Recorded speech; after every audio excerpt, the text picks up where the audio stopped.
نحمده ونصلي على رسوله الكريم اما بعد فاعوذ بالله من الشيطان الرجيم بسم الله الرحمن الرحيم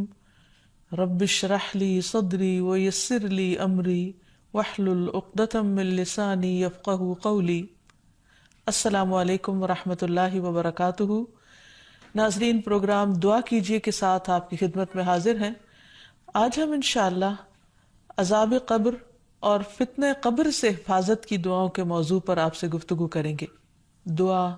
مشکلات کو دور کرنے کا ذریعہ ہے، خواہ وہ دنیا کی مشکلات ہوں یا آخرت کی مشکلات، اور آخرت کی منزلوں میں سے سب سے پہلی منزل قبر ہے،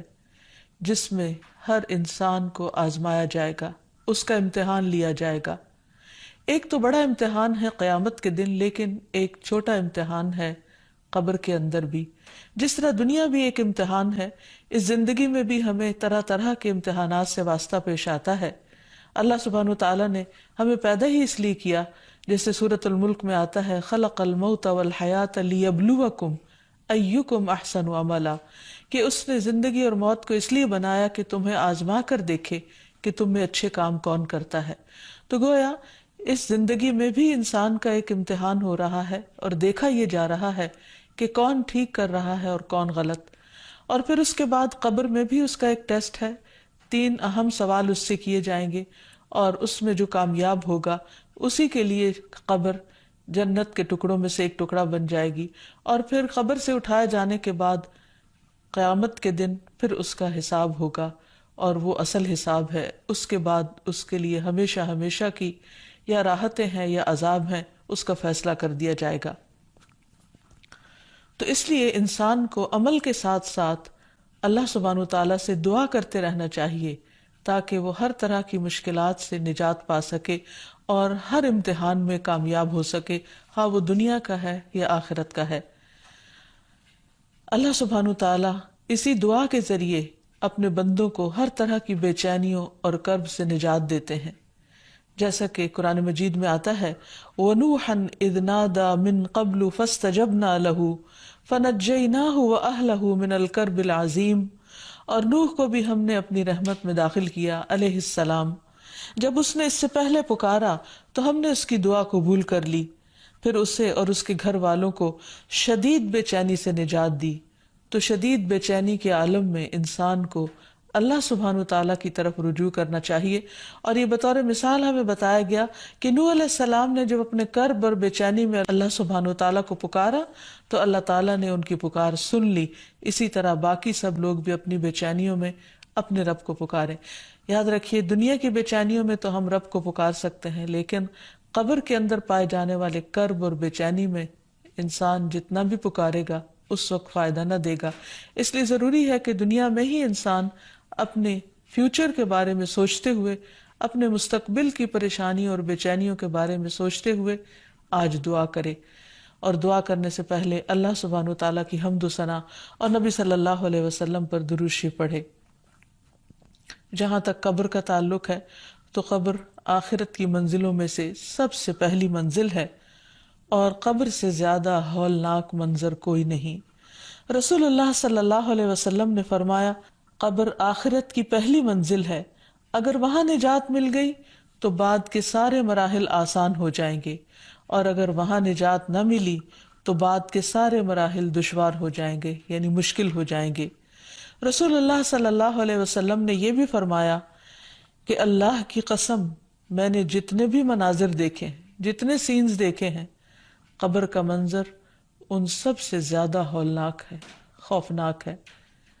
اور ویسے بھی انسان اگر امیجن کرے کہ زمین کے اندر ویرانے میں، قبرستان میں، کئی فٹ زمین کے اندر نیچے اندھیری کوٹھڑی، جس میں انسان کا لحاف بھی مٹی ہے اور اس کا بچھونا بھی مٹی ہے، اور وہاں کسی قسم کی کوئی لائٹ بھی نہیں، کوئی پنکھا نہیں، کچھ بھی نہیں، تو وہ کیسا منظر ہوگا۔ تو نبی صلی اللہ علیہ وسلم نے سچ فرمایا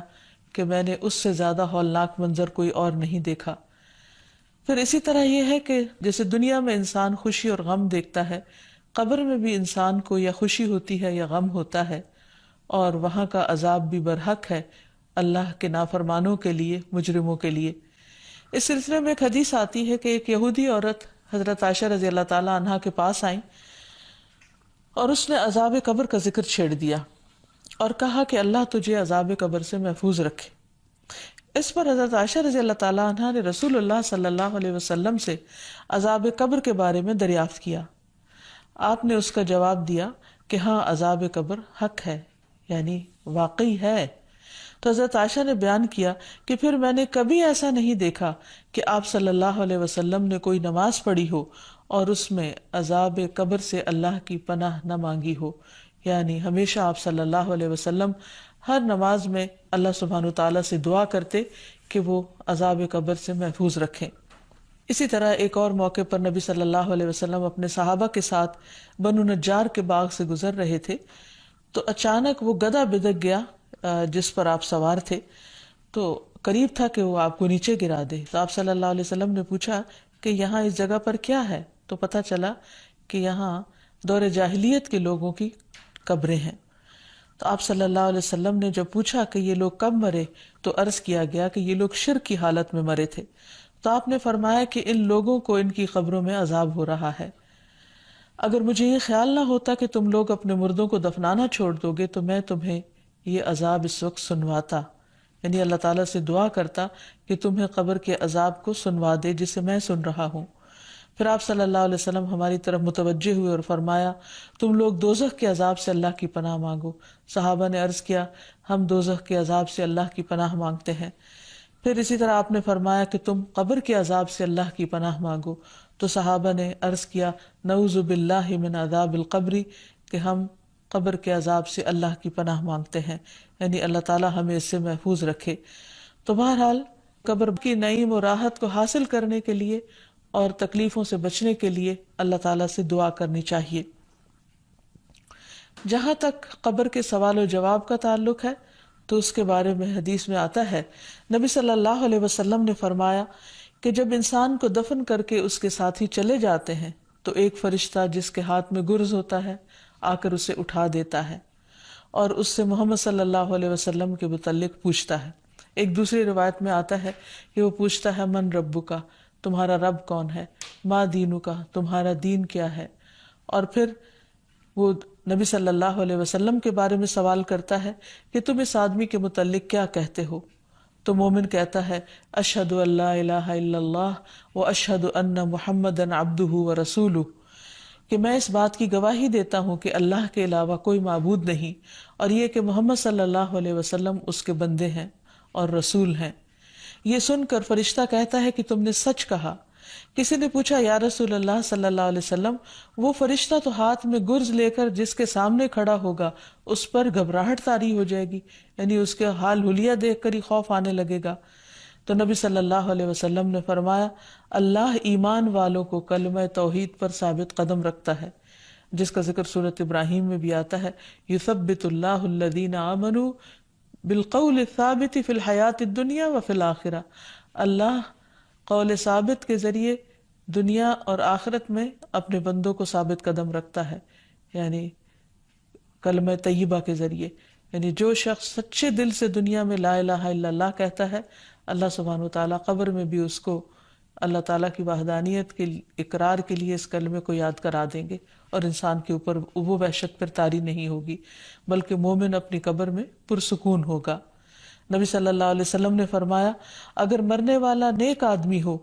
تو فرشتے اسے اس کی قبر میں اس طرح بٹھاتے ہیں کہ اس پر کوئی خوف اور گھبراہٹ نہیں ہوتی۔ ویسے بھی قرآن مجید میں آتا ہے الا ان اولیاء اللہ لا خوف علیہم ولا هم یحزنون، خبردار اللہ کے دوستوں کو نہ کوئی خوف ہے اور نہ غم ہوگا۔ پھر اسی طرح یہ ہے کہ قبر میں ہی انسان کو جنت کا لباس اور خوشبو ملتی ہے۔ جب مومن درست جواب دیتا ہے تو ایک آواز لگانے والا آواز لگاتا ہے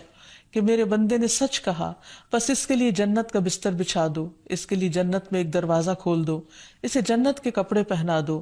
پھر جنت کی ہوا اور خوشبو اس کے پاس آتی ہیں اور اس کی قبر حد نگاہ تک کشادہ کر دی جاتی ہے، یعنی کھلی کر دی جاتی ہے۔ جنت کے دروازوں میں سے ایک دروازہ کھول کر اسے اس کی آخری قیام گاہ یعنی جنت میں اس کا جو گھر ہے وہ دکھا دیا جاتا ہے، اور اسے بتایا جاتا ہے کہ یہ ہے وہ جگہ جو اللہ سبحانہ تعالیٰ نے تمہارے لیے تیار کر رکھی ہے، یعنی قیامت کے دن جب تم اٹھو گے